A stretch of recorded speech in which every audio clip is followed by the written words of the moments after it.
Here we're taking a look at the most searched on function, current member.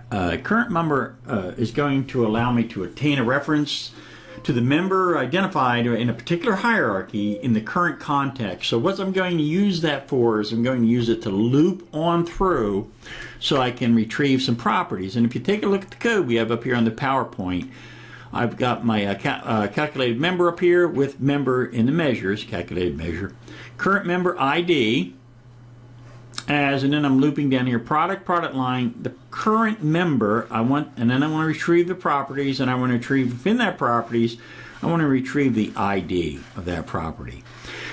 So now as I loop on through, select measures current member ID on columns, right, and product line as I drop on down here the members on rows. So all products is the current member as we move on down here. So now all products is the current member from the product line. I'm going to retrieve off of its properties collection the ID as you see that dropping on through. Current member is very useful in the hierarchies as we loop on through to retrieve different things. If we take a look at the code here, here's simply that code that I just came through and executed, but let's look at something a little more interesting. So now down here, drop this down. I've got some code. I'm using current member and I'm going to use the rank function. And rank's going to be giving me this.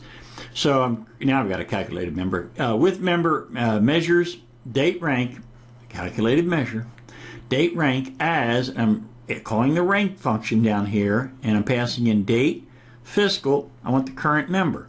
Now I'm calling in descendants of 2006 by order count. Right, so here we go. Here's my date rank as I drop on down here like this.